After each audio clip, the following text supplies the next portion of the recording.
তো বন্ধুরা, অনেক দিনের আশা ছিল আর আজ ফাইনালি চলে আসলাম উজ্জ্বলদার বিরিয়ানি খেতে। বিখ্যাত এই বিরিয়ানি, মধ্যম গ্রামের একদম বিখ্যাত বিরিয়ানি। তো চলে আসলাম আজ। তো হ্যালো দোস্ত, welcome to our another video. সকাল সকাল ঘুম থেকে উঠে পড়লাম, আর আজকে তো দিনের মধ্যে পড়াবো না, কারণ আজকে যেতে হবে আমাকে এক জায়গায়। কোথায় যেতে হবে সেটা দেখতে হলে অবশ্যই সঙ্গে থাকো। তো তার আগে সকালবেলা একদম স্নান টান করে একদম রেডি হয়ে গেছি। আর এখন যাই ওই ঘরে গিয়ে দেখি তাড়াতাড়ি কিছু খেয়ে বেরিয়ে পড়বো। তো চলো সঙ্গে থাকো। তো বন্ধুরা, আজকে খুব তাড়াতাড়ি বাড়ি থেকে বেরিয়ে যাব, এই জন্য মা সকাল সকাল হচ্ছে পেঁপে সিদ্ধ দিল, আর তার সঙ্গে দুটো বেগুন ভাজা আর হচ্ছে একটা ডিম ভাজা। এই হচ্ছে আজকে আমার সকালের খাবার। তো চলো তাড়াতাড়ি খেয়ে বেরিয়ে পড়ি। তো বন্ধুরা, অবশেষে খাওয়া দাওয়া কমপ্লিট আর একদম রেডি। এখন প্রায় 9:30 বাজে। তো বেরিয়ে যাব, কারণ হচ্ছে 10টার সময় ট্রেন। এখান থেকে সোজা হচ্ছে রানাঘাট, রানাঘাট থেকে তারপরে আবার ট্রেন পাল্টে সোজা হচ্ছে দমদম, তারপরে আবার ট্রেন ধরে যাব। তো চলো যেতে যেতে তোমাদের সঙ্গে দেখা হচ্ছে। তো বন্ধুরা, ফাইনালি বাড়ি থেকে বাইকে করে চলে আসলাম মাঝদিয়াতে।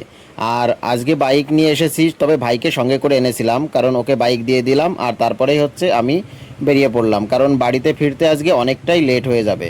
তো বলতে বলতেই মাঝদিয়া স্টেশন, আর এই মাঝদিয়া স্টেশন হচ্ছে আমাদের এখানকার বিখ্যাত।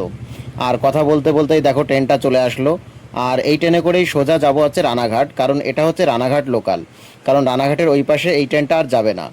তো ট্রেনে উঠেই একদম মাঝদিয়া থেকে উঠলেই বরাবরই সিট পেয়ে যাই আমরা প্রত্যেকেই। তো ট্রেনটা ফাঁকাই থাকে এখানে। তো এখান থেকে সোজা হচ্ছে এখন রানাঘাটে গিয়ে নামবো, আর তারপর রানাঘাট থেকেই আবার ট্রেন ধরতে হবে আমাদের। তবে বন্ধুরা, এই রানাঘাট থেকেই হচ্ছে ট্রেন ধরবো হচ্ছে লালগোলা লাইনের ট্রেন। আর এই ট্রেনে করেই আমি দমদমের উদ্দেশ্যে রওনা দেবো। রানাঘাট স্টেশন হচ্ছে ব্যস্ততা আর ছুটে চলা একটা ট্রেন স্টেশন। সব মিলিয়ে যাত্রার শুরুটাই বেশ সুন্দর আজকের। এবার দেখা যাক আজকের এই ট্রেন যাত্রায় সামনের দিকে কি কি অভিজ্ঞতা অপেক্ষা করছে আমার জন্য। তো বলতে বলতে দেখো লালগোলা ট্রেন ঢুকে গেল স্টেশনে। আর এই ট্রেনে করেই সোজা এখন রওনা দেব। তবে মনে হয় না যে এই ট্রেনে সিট পাবো, কারণ লালগোলা বরাবরই একটু ভিড় হয়। তবে বন্ধুরা, যা ভেবেছিলাম ঠিক তেমনটাই হলো। মানে ওই ট্রেনে একদমই সিট পেলাম না, আর তারপরেই হচ্ছে দমদম এসে পৌঁছালাম। তবে এই দমদম থেকে আবার ট্রেন ধরতে হবে আমার। এখান থেকে হচ্ছে হাসনাবাদ লোকাল ধরবো, আর সেটা ধরেই সোজা চলে যাব হচ্ছে মধ্যমগ্রাম। তো বর্তমানে এখন দমদম প্ল্যাটফর্মে দাঁড়িয়ে আছি, এখন শুধু অপেক্ষা হচ্ছে আমার ট্রেনের অপেক্ষায় বসে রয়েছি এখানে। তো দেখা যাক ট্রেনটা কখন ঢোকে। আর রানাঘাট থেকে দমদম পুরো ট্রেনেই হচ্ছে দাঁড়িয়ে আসতে হয়েছে। আর এখান থেকেও মনে হয় না ট্রেনের সিট পাবো, কারণ এখানেও ভিড় হবে প্রচণ্ড। তো বন্ধুরা, অবশেষে আমি পৌঁছে গেলাম আমার গন্তব্য ছিল আজকের যে রেলওয়ে স্টেশন সেখানে। এটা হচ্ছে মধ্যমগ্রাম। আর এই মধ্যমগ্রাম মানে কি বলবো, যে এটা বিরিয়ানির জন্য বিখ্যাত।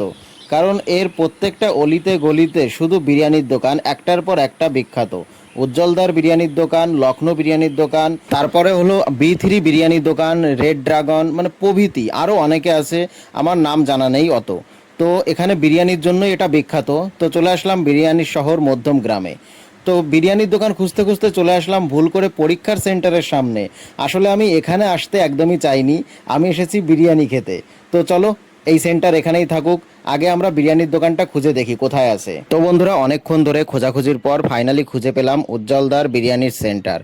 আর এই মধ্যম গ্রামেই আসা হচ্ছে এই বিরিয়ানি খেতে। এখানে এসে নিয়ে নিলাম একটা চিকেন বিরিয়ানি, যার দাম পড়লো 200 টাকা প্লেট। তোমাকে অবশ্যই যদি এখানে আসতে হয়, আর আসলে আগে টোকন কেটে নিতে হবে, তারপরেই এখান থেকে বিরিয়ানি সার্ভ করা হবে। তবে বসার সুন্দর জায়গা রয়েছে ভিতরে। আর চলো ওই দিকেই যাই। তো বন্ধুরা, আমরা ভেতরের দিকে এখন প্রবেশ করি। ভেতরে দুরকম বসার জায়গা ছিল, আর একদম মেন ভেতরেই চলে আসলাম।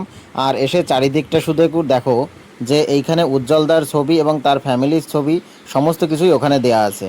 আর বলতে বলতেই সেই চলে আসলো বহু প্রতীক্ষিত যে উজ্জ্বলদার বিরিয়ানি। তবে চিকেন বিরিয়ানি অর্ডার করেছি এটা আমি। অনেক দিন ধরেই সোশ্যাল মিডিয়া আর ইউটিউবে উজ্জ্বলদার বিরিয়ানির কথা দেখেছি। ইচ্ছা ছিল অনেক দিনের, কিন্তু আগে কখনো আসা হয়নি। আর আজ অবশেষে এই ইচ্ছাটাই পূরণ হয়ে গেল আমার। বিরিয়ানি হাতে পাওয়ার পর দেখতে যেমন সুন্দর, খেতেও কিন্তু একদম জমজমাট। মশলাদার স্বাদ, চিকেন আর পুরো বিরিয়ানির কম্বিনেশনটা আমার বেশ ভালো লেগেছে। আর সবশেষে দেখা হয়ে গেল উজ্জ্বলদার সঙ্গে। মানুষটার ব্যবহার সত্যিই খুব ভালো, খুবই আন্তরিকভাবে কথা বললেন। তো বন্ধুরা, অবশেষে খাওয়া দাওয়া কমপ্লিট করে চলে আসলাম এক্সাম সেন্টারের সামনে।